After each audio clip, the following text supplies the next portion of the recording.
Vamos conferir a resposta da interatividade? Responda a alternativa correta no que se refere à educação ambiental. Alternativa correta C. Deve levar em consideração a pluralidade socioeconômica. Continuando, um dos melhores materiais elaborados sobre a prática em educação ambiental é o que foi preparado pela EECO, aquele instituto que eu mencionei no início da aula, o Conselho de Ohio, Conselho de Educação Ambiental de Ohio. As melhores práticas em educação ambiental, diretrizes para o sucesso. Esse é o nome, então, do livro. Boa parte do conteúdo dessa unidade, desse livro-texto, foi baseado nas orientações contidas nessa obra.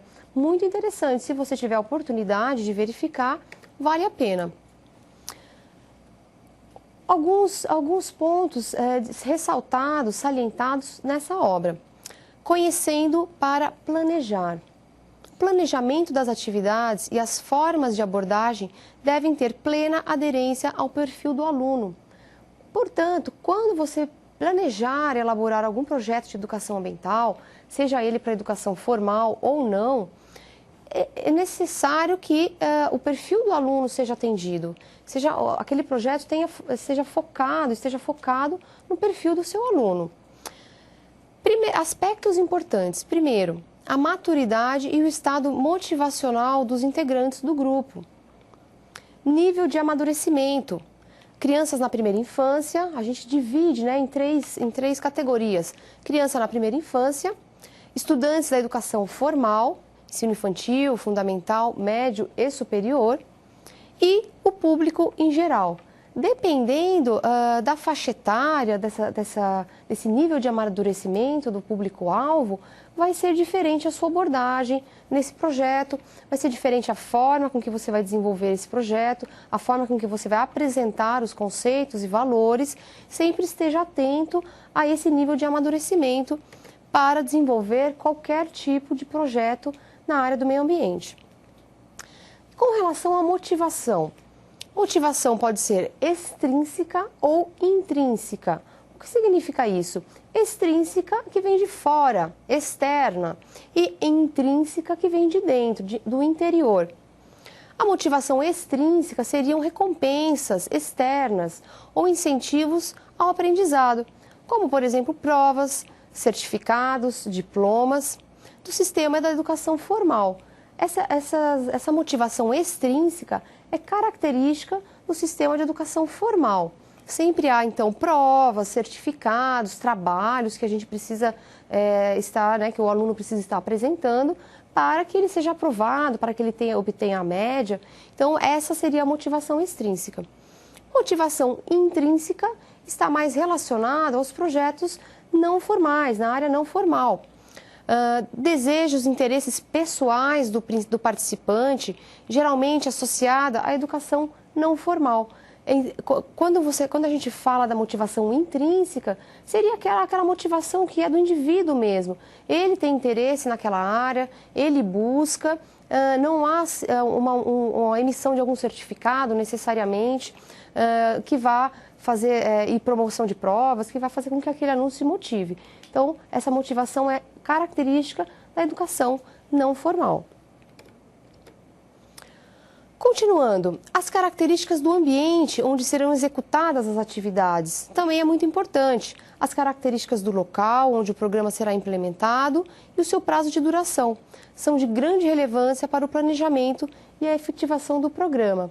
Sempre que você for desenvolver algum projeto de educação ambiental, é muito importante que você vá ao local antes, faça algumas anotações, perceba o que é importante aqui naquela região de ser anotado, de ser verificado, para ver se vai dar certo o seu projeto. Você já ali naquela visita prévia, já consegue aí filtrar se é interessante aquela região, se não é, para você obter sucesso no seu projeto. E, com certeza, englobado aí no planejamento está o prazo de duração, o tempo de duração, qual o período desse projeto. É muito importante que isso esteja muito bem estabelecido. Quais as etapas, qual o período que vai ocorrer, se é no período da tarde, da noite. Isso tudo tem que estar muito bem planejado e esquematizado para que você obtenha sucesso.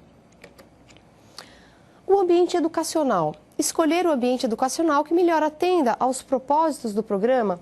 Por exemplo, sala de aula, laboratório, ar livre, parques, né? Existem diversos exemplos em que podem ser desenvolvidos programas de educação ambiental.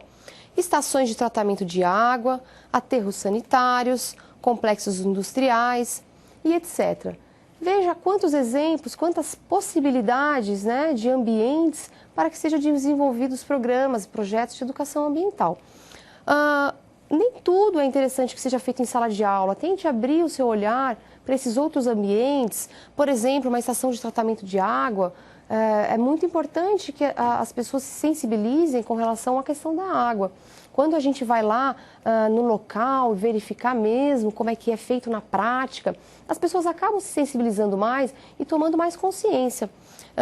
A estação de tratamento de esgoto também, de efluente, né, é muito interessante. Quando a gente vai lá e vê diretamente como é feito todo o tratamento daquele efluente, quais são as etapas, é muito legal você tentar incluir esse tipo de visita, esse tipo de passeio com seus alunos, visando aí a educação ambiental.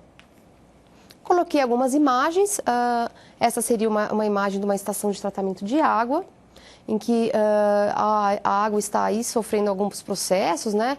Existe a inserção de algumas substâncias, dependendo do tipo de tratamento, existem diversos tipos de tratamento de água.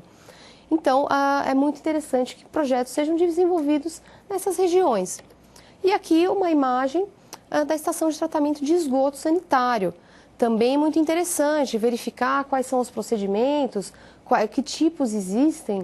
Então, quando as pessoas vão lá e verificam com seus próprios olhos, sentem com seus próprios narizes, né? Isso tudo é diferente, a gente se sensibiliza mais, a gente presta mais atenção naquilo e consegue aí aderir a esses valores. Existem diretrizes específicas para programas voltados para a primeira infância, por exemplo. A Ruth Wilson, em 1993, apresenta 6 metas a serem atingidas com relação à primeira infância, cada uma com um conjunto de entendimentos a serem desenvolvidos.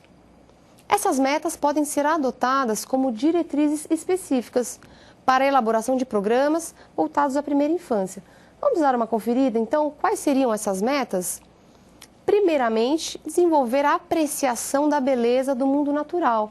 Quando estamos lidando com crianças, né, crianças de primeira infância, é muito importante que essa apreciação da beleza do mundo natural seja estimulada, mostrar para elas, para que elas se sensibilizem, né, como é belo o nosso planeta, como é bonita os locais que a gente pode estar visitando, para que elas gostem daquilo, estimule o gostar do seu ambiente, né, do ambiente que elas estão inseridas. A segunda, tomar consciência dos conceitos de ciclos, diversidade e inter-relações da natureza. Claro que a criança da primeira infância, ela não vai saber de cor e salteado o ciclo da água, o ciclo do nitrogênio, é muita coisa para uma criança. Porém, ela já começa a entender que a chuva ocorre uma certa evaporação, ela começa a ter uma noção já básica desses ciclos. É claro, vai depender muito da idade, mas a criança já pode começar a tomar contato, sim, com esses conceitos. A terceira dela seria desenvolver um senso de apreciação e respeito pela integridade do mundo natural. Então, a partir do momento que ela começa a apreciar, né, e gostar, ela começa também a respeitar aquele ambiente. Isso é importante que já ocorra desde a primeira infância. A quarta, desenvolver o senso de cuidado pelo planeta e a compreensão de como diferentes tipos de poluição podem ser prejudiciais ao planeta.